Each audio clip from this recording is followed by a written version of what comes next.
Bismillahirrahmanirrahim. Assalamualaikum warahmatullahi wabarakatuh.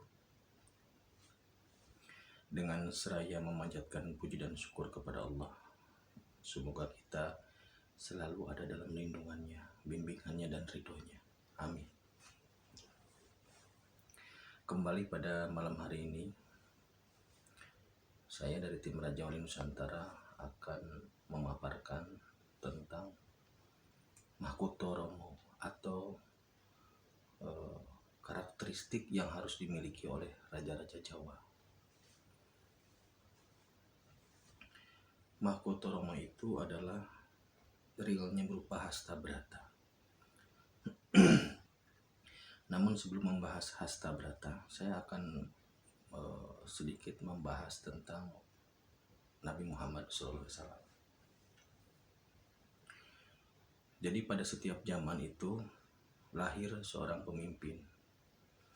Pemimpin ini ditugaskan untuk mengelola, untuk mengatur, untuk mengarahkan umat supaya selalu atau kembali ke jalan Allah. Nah, pada zaman Rasulullah, pada zaman Nabi Muhammad, Nabi Muhammad merupakan sosok yang Allah pilih untuk dijadikan Rasul dan juga untuk dijadikan Raja.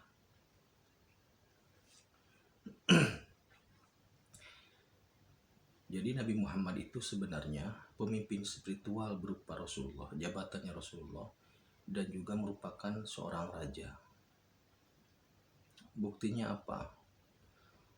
Pada saat di Madinah, setelah perjanjian Hudaybiyah itu, maka Nabi Muhammad itu bisa mengatur secara de jure atau secara de facto, bisa mengatur kehidupan di Madinah dengan mengharmoniskan berbagai agama yang ada di sana. Nah, dalam memimpin umat, Nabi Muhammad itu memiliki 4 unsur atau 4 sifat yang memang mutlak harus dimiliki. Yang pertama adalah sidik, yang kedua amanah, yang ketiga tabligh, yang keempat fatonah.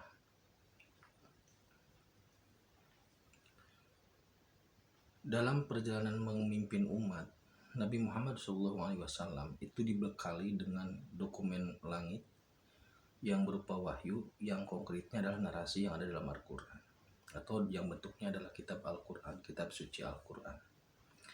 Nah, untuk membedah kitab suci Al-Quran, untuk menjelaskan kitab suci Al-Quran, untuk menyebarkan isi kandungan Al-Quran kepada umatnya, maka Nabi Muhammad SAW dibekali oleh 4 sifat tadi. Jadi Nabi itu sidik, maka setiap omongan ataupun tingkah lakunya pasti benarnya. Yang kedua, Nabi Muhammad itu amanah atau terpercaya. Jadi Nabi Muhammad SAW tidak akan mungkin berkhianat.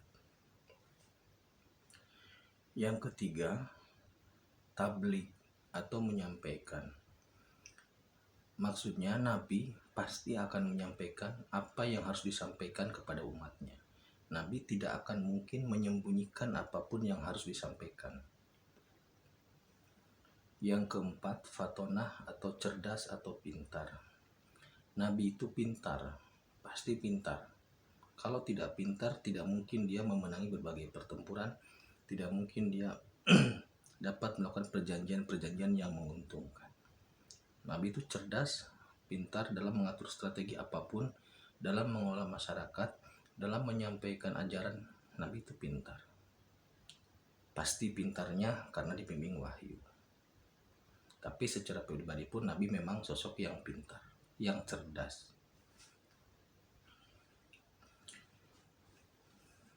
Nah, dengan keempat unsur atau sifat tadi, Nabi mampu menjelaskan wahyu secara sempurna, menjelaskan wahyu secara sederhana sehingga dapat dipahami oleh umatnya. Nah, kepemimpinan ini tentunya harus ada estafetnya.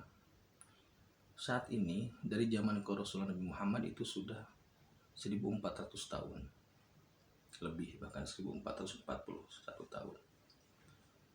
Estafet ini pasti akan muncul karena dalam setiap zaman, setiap generasi itu pasti ada pemimpin yang harus muncul. Nah, maka tapi yang pasti ya, menurut saya pemimpin yang muncul itu adalah satu, pasti bukan nabi, pasti bukan rasul. Karena apa? Nabi sudah khotam, sudah selesai. Maksudnya zaman kenabian sudah tidak mungkin ada nabi lagi, tidak mungkin ada rasul lagi setelah Nabi Muhammad SAW.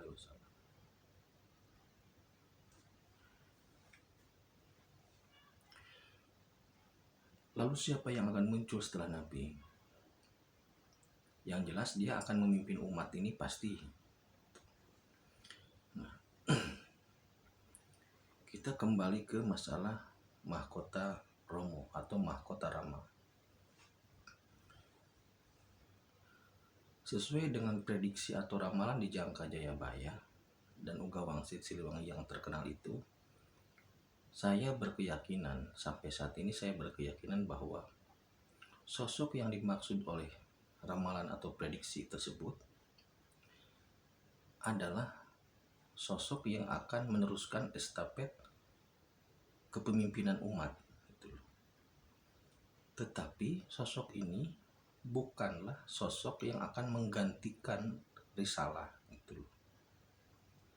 bukan yang akan menggantikan ibadah, tapi sosok ini lebih kepada pengelolaan umat atau mengembalikan agama tauhid, mengembalikan itu mereposisi hal-hal yang melenceng dari ajaran Nabi Muhammad gitu. Kalau bahasa kerennya mungkin mereformasi ya, jadi mengembalikan pada formasi awal.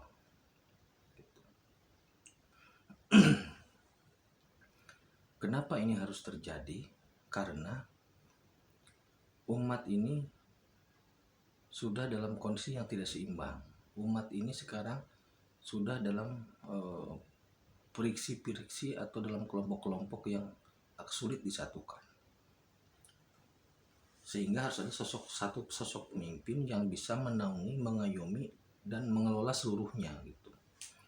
Nah, sosok yang digambarkan oleh Jayabaya maupun Siliwangi itu adalah sosok Satria Piningit itu. Saya berkeyakinan bahwasanya Satria Piningit, Imam Mahdi, itu adalah sosok yang sama, yang nanti akan menjelma menjadi Ratu Adil. Sosoknya sama, saya berkeyakinan sama.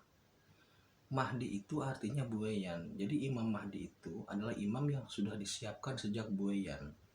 Jadi dilindungi sejak buayan. Artinya dia dipingit. Nah, karena saya berkeyakinan bahwa Satria Piningit ini atau Imam Mahdi ini adalah sosok yang menjadi pemimpin besar nantinya, maka dia juga harus memiliki keempat unsur yang ada pada Nabi Muhammad, yaitu sidik, amanah, tabligh, patonah.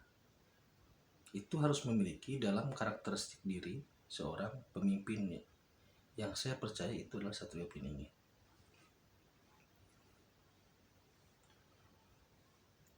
Tetapi karena Satria Piningit ini adalah orang Jawa, maka dia juga harus memiliki mahkota Romo.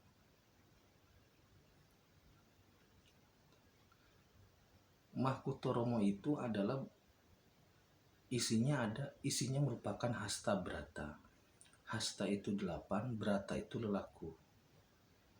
Jadi seorang Satria Piningit ini harus mempunyai lelaku atau harus berpegang kepada 8 hal. Hasta itu 8.